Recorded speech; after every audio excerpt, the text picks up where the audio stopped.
Bună, prieteni! Dacă tot se apropie sărbătorile de Paști, trebuie să facem și curtea și grădina puțin frumoasă, nu numai în casă. Și a venit timpul să văruim pomii, să-i facem cu var. Partea asta aici deja am făcut-o. Avem aici var care e cumpărat din ăla în sac. L-am moiat cu apă cu cel puțin 24 de ore înainte să fac și la cantitatea asta am băgat 1 litru de oțet ca să nu se șteargă așa repede dacă vin ploile și așa mai departe. Trebuie să-l faceți destul de gros și să amestecați foarte des în el, ca cei acolo pe fund să se ridice în sus.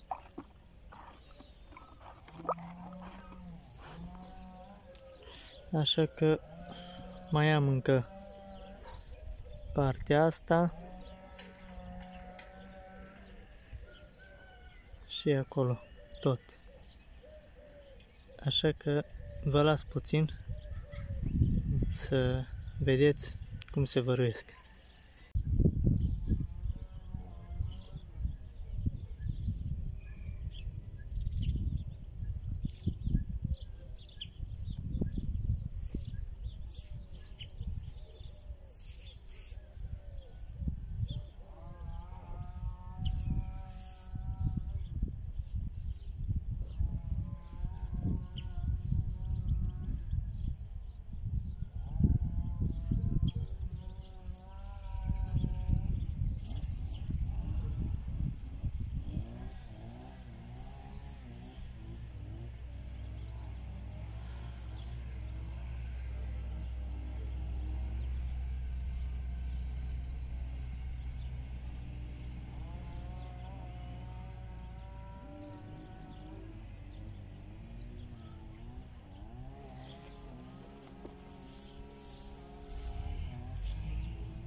prieteni, am terminat. Iată ce puțină cantitate am folosit. Am făcut mai mult, dar oricum o să mai am nevoie și în altă parte de. Ia uitați cum au ieșit. Ăștia aici încă mai trebuie să se usuce, că numai cum am terminat. Dar aia la alți, uitați ce frumos. Sunt albi. Și partea cealaltă.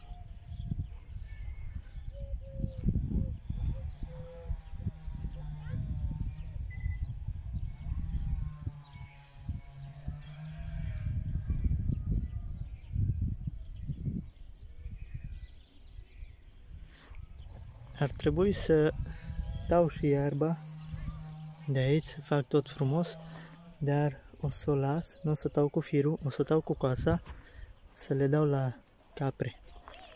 Le dau tot așa pe cum mănâncă ele. Aici unde se văd cercurile astea așa, am legat caprele și țapul, dar numai probleme îmi făceau. Nu știu cum, dar se dezlegau, îmi rodeau pomii. Am legat-o pe capra aia mare albă, acolo, dar o jumătate de zi nu am mâncat nimica, pentru că n-am lăsat iezii la ea. Și după masă i-am lăsat și tot ce-o prins muguri, pentru că sunt destul de mare, au o lună și ceva, și încep să mănânce, tot ce-o prins muguri, aici uitați pământul cum s-a urcat până sus și toți mugurii de la cireș și de unde au apucat, tot rupt. Ori mâncat. Uitați ce frumos înflorit cireș. Uitați altă creangă la care a ajuns și am mâncat-o toată. Da, până la urmă cred că am să le vând, am să las doar una. Haideți să vă arăt despre ce e vorba. Ăsta este țapul. Are 1 an. Ăsta l-am luat ca să îl am de sămânță pe anul viitor. La toamnă, adică. Dar nu știu. Probabil o să-l vând dacă o să țin mă o capră și o să merg la cineva care are. Numai cam greu de găsit și nu prea vrea să te lase nimeni. Mi-e greu să tot urc capra mașină și să o duc și are nevoie doar de 2 zile ca să umble acum după țap. Și nu știi când sunt acele 2 zile, dacă nu ești acasă, e cam greu. Uitați-l, are chef de joacă și de numai. Haideți să vă arăt și celelalte capre. Am aici, asta mare e Izabela, capra care mi-a fătat 3 eduți, aceștia 3. Asta albă și încă unul din aia negri sunt ieduțe și doar unul negru îi ied. Și pe astea 3 am să le vând când o să înceapă să mănânce singure fără să mai fie nevoie să bea lapte, o să le las până la vreo 3 luni la capră, numai că uitați ce slabă e și le dau furaje de 3 ori pe zi și iarbă, dar na, are 3 iezi și sug într-una. Pe aia 3 vreau să-i vând și am să vând și pe asta. Asta e prima mea eduță de anul trecut. Din păcate a rămas gestantă când am adus țapul de acolo. A rămas cu ea gestantă, acum trebuie să fete. Și ea. Am să o vând și pe ea pentru că am locul mic. E locul mic aici unde le țin. Afară, v-am zis, nu pot să le las. Am doar livada cu pomi și mi-e greu. Dacă îi las aici, toți pomii o să mi mănânce.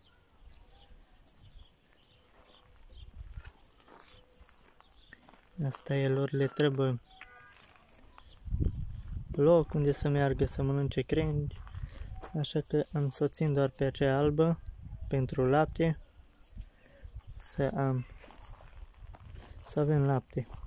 Și uitați ce ulger frumos are. Dar cum o prind, cum suc tot timpul laptele. Ieduții au cam o lună și o săptămână. O secundă.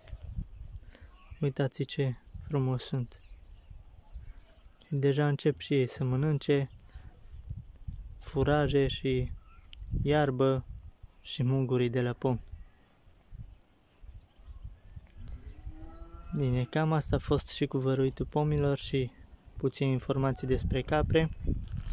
Așa că dacă v-a plăcut, vă rog să-mi dați un like, să vă abonați la canal și vor urma mult mai multe videoclipuri și cu grădina, ce mai punem în grădină. Din păcate mi s-a stricat la motosapă carburatorul, dar săptămâna asta o să iau altul și o să merg o să fac în grădină, pentru că n-am apucat să pun absolut deloc. Și o să vă arăt cum punem ceapă, usturoi, salată și ce mai e de pus.